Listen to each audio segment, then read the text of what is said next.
Assalamu alaikum everyone, my name's Farah Halabi and I'm a professional Muslim life coach, and I'd like to ask you, what do you do when people in your life, those who you are close to, those who you love, those who have a direct effect on how you live your life, people in your home, close friends, how do you cope, how do you manage, what do you do when they mess up, when they have made a mistake, but when they mess up, when they do something wrong and you get hurt and all you can see is the pain that they've caused you, the pain, the embarrassment, sometimes it might even be shame, it might even be the sense of, how could you do this to me?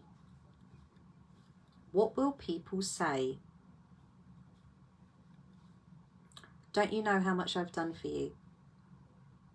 Don't you realise how much I've sacrificed for you? You've really let me down. You've let the family down. This person or people even have done something that in that moment is too much to bear almost. And the more you think about it, the bigger the bigger the effects of that mess up are being thought of. What will people say? How am I going to show my face? Why did you do this to me? After everything I've done for you, I would never do this to you. I would never treat you that way. You've really, really hurt me. You've broken my heart. And the more that you think about the hurt, the more that you think about the way in which this person or people have messed up or have done something wrong, it now isn't what they've done that has become the issue. It's how you feel about it. And the more you think about it in that moment, in all of the ways that come to mind, all of the ways that it affects you, all the ways in which it personally means something to you, like they have committed this act, they've behaved in such a way, they have done something not in and of themselves, but almost as a direct affront to you. They've done it to you. And when you take that on board to mean something about you, then you are going to go to your hurt, your pain, your upset, your frustration, your disbelief, your feelings. And now what's been lost sight of is them and what they've, the reasons or what they're going through. And the bigger that story gets in your mind, the bigger a consequence has to be, the bigger the consequence has to be. Because if they've made you feel like this, at that point, you can't just let them get away with it. There has got to be a consequence, whether it's in the way that you behave back to them, or a consequence of their behaviour, either taking something away, withdrawing, or, whatever it is. But if you are withdrawing you from them, and by that I mean how you would usually behave around them. If you're withdrawing your kindness, your easygoing nature, the way in which you usually behave around them, and you withdraw that because they don't deserve you then.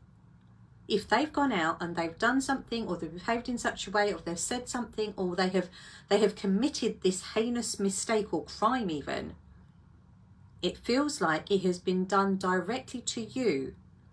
And to justify or quantify even your level of feeling, the response or the consequence, the punishment, the you know, how you then behave has to be fitting or befitting of the level of frustration, feeling, hurt, anger that you are feeling. And when we get into that state, we have lost sight completely of whatever it was that was done, why, what's going on for the other person. We've gone completely to an emotional state, and from that state, we can't connect, or we can't see the connection. We definitely can't lead. We can't be a person in control, because right now it's our feelings that are, you know, that seem to be leading us. In that moment, it's like, well, I don't have any other response to give. It's not my fault. I feel so hurt. And if I feel hurt, then I'm going to withdraw. I'm going to, you know, you might go on the attack. You might not just retreat. You might go the other way. But whatever it is your feeling, or the way in which that thing, that person, that event, how you've interpreted it to you know, what you're thinking about it, and that will interpret how you feel. And then your responses are going to be based 100% on how you feel. And in that moment, there is no clarity, there is no clear thinking, there is no leadership, there's no pause, there's no way of managing the situation, there's no space in that emotional fog. There is no space to just take control or manage yourself, because you're on reaction mode. You're reacting, responding, not taking leadership of who you are. So once you may have calmed down, you might see things differently. Generally we do. But what does calming down mean? What does that mean? It means a lot, you know, it means different things to different people, but it's when that heightened state of emotion has settled and you can see past that. The lens through which you're viewing the issue or the problem or the person isn't through the lens of hurt, isn't through the lens of emotion or feeling for you. When that drops, when that has calmed down, you're in a better position to really assess what's going on. But it's you that has calmed down. It's not the thing, it's not the person. They're just doing what they're doing. They've done what they've done, you know, they're behaving the way they're behaving. That's not within your control. You will only calm down. You know, people can tell you to calm down all the time. It could say, you know, calm down. Have you ever tried to calm a child down when they're in the midst of a full-blown, you know, thought storm? I don't like the word naughty, so I'm going to use, I don't even like the word tantrum, to be fair. But if someone is having a bit of paddy, you can say calm down to them till you're blue in the face. It's not going to work. They will calm down when it comes to their mind to calm down, when they decide. So when you have decided, or when you have cleared, when that emotion isn't as, you know, raging in you, that's when you'll be able to see things a bit differently. But what if you could get to that stage quicker?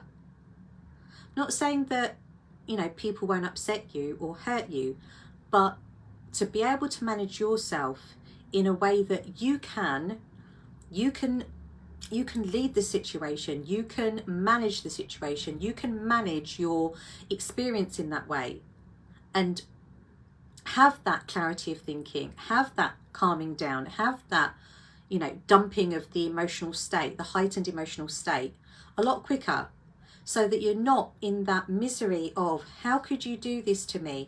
Why did you do that? What have I ever done to you? You know, and in that place, there isn't any compassion, there isn't any kindness, there isn't any understanding. If it's for our children, you know, it's whilst we're having a paddy, you know, and thinking about all the different ways in which this is really not on, how could they have done that to us? They're going through an emotion, they're going through an experience.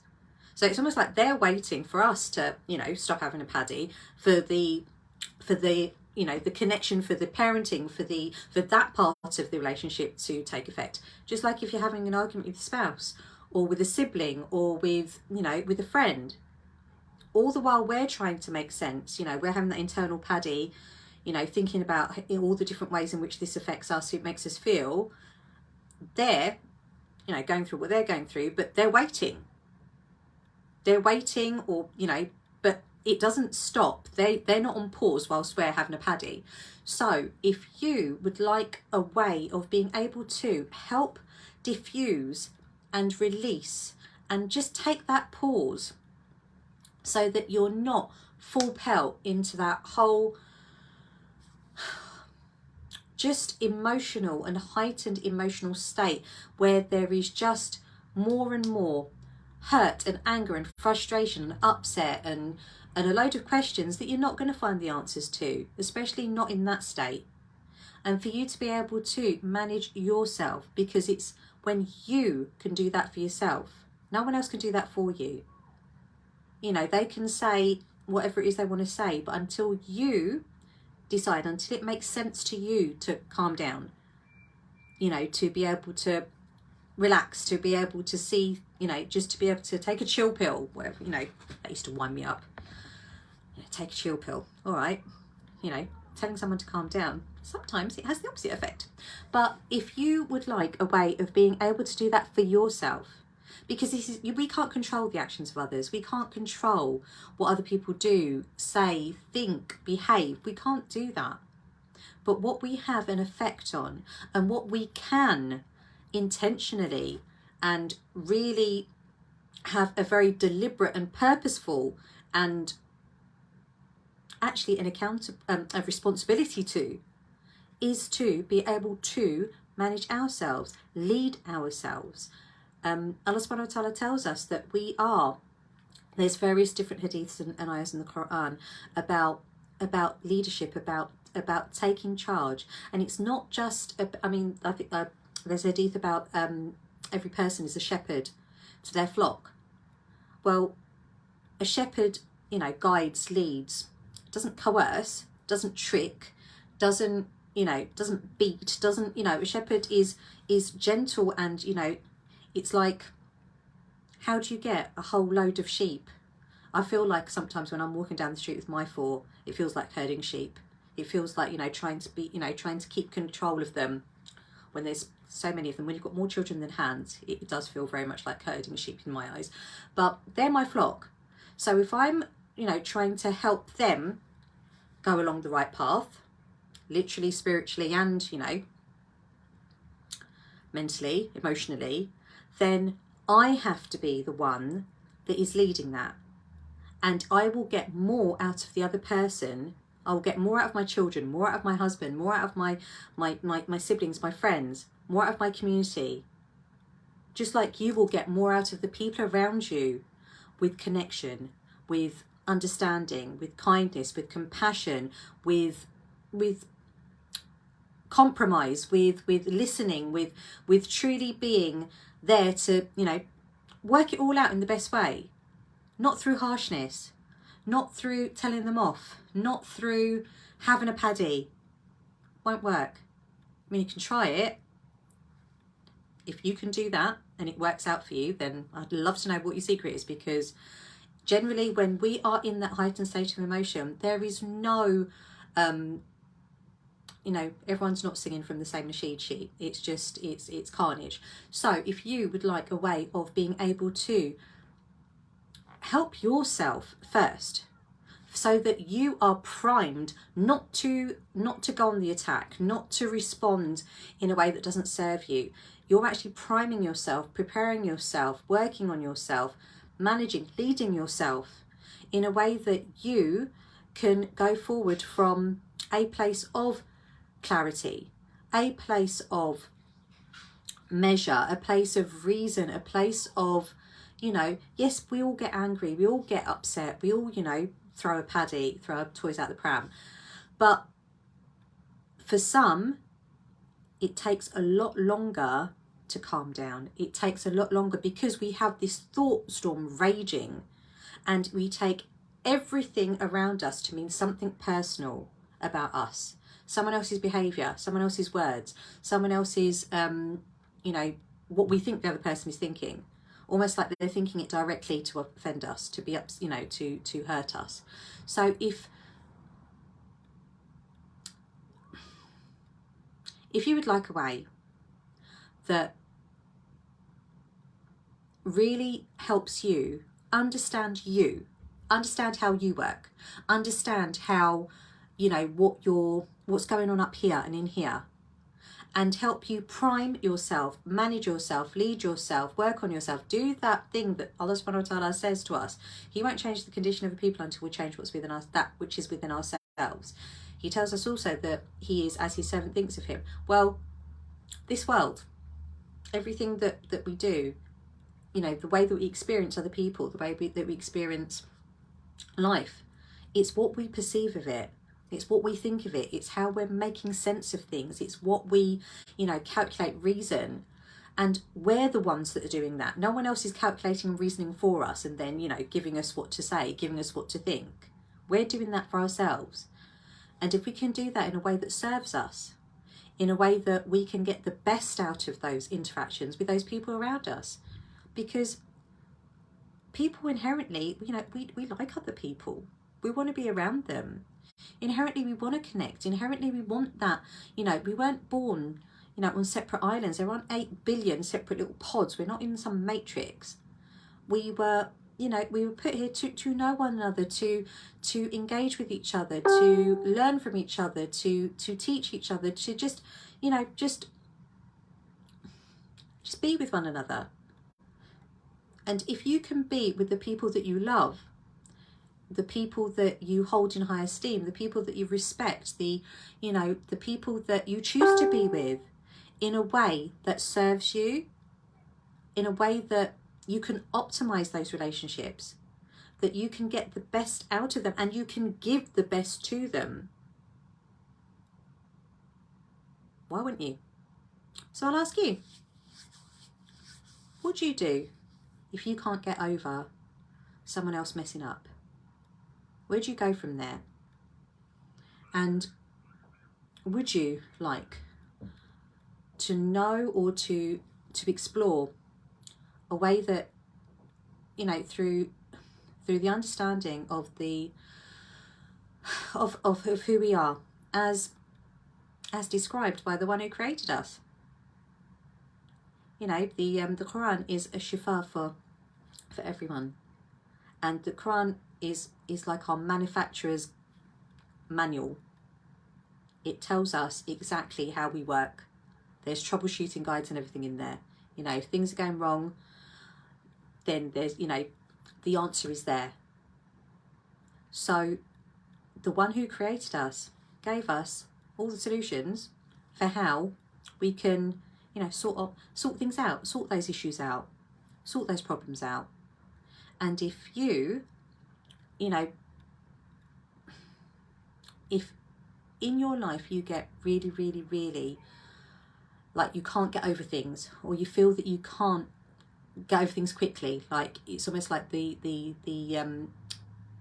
to prove how much someone has hurt you, your reaction or your response to them has to be almost either in kind or like the same, or it has to be like, you can't just, you know, calm down straight away. You've almost got to make them work for it, because otherwise, you know, how will they know that they have hurt you so much? But what if you didn't need to do that? What if you weren't hurt so much in the first place? What if you were able to lead and manage your emotions, manage yourself in a way that you could see the other person's behaviour as meaning nothing about you, and give it back to them, so that then you can see, like when I talk to the parents in my client groups, when we can see, like for our children, let's just say, if our children are being challenging, you know, they're displaying challenging behaviour, they're doing things that we don't like. If we take it personally, then we make it all about our feelings and how it's affecting us. But if we can see their challenging behaviour as them feeling challenged, then it turns the lens then on how we can help them through that challenge. It doesn't make it personal about us. And it's the same for, you know, other relationships. If someone, significant other, your spouse, sibling, parent, whoever, is acting in a way or behaving in a way that you know, you just can't get over. You can't get past. If you didn't see it as personal to you, how would you deal with the other person? How would you then put into action how you want that relationship to be, with the connection, with the care of the other person, with understanding, with compassion, with kindness? And that's not to say that you are demeaning yourself by doing that. It's not putting you on, you know, like lower than them. It's not them taking it, you know, it's not being taken advantage of. It's actually elevating you in a way that you already have your self-worth, your validation, your, you know, your true self. And that what they're doing cannot demean you, cannot, you know, bring you down. That you're already sort of, you know, you're, mashallah, you know, you are a leader, you are the best of people. And that when you see the behaviours of others that are challenging, that are not nice, that you can see it for what it is and not something about you. How would that make a difference in your life? For the clients that I work with, and for myself, because I went through this process, I went through this transformation, and subhanAllah, it has made a world of difference. It has made the biggest difference in all my relationships. So if you'd like to know how it could make, what difference it could make in yours, then you know where I am. You can DM me or email me at connect@farahhaliby.com. Search me on social media, Farah Haliby, Transformational Life Coach, and inshallah, I look forward to hearing from you.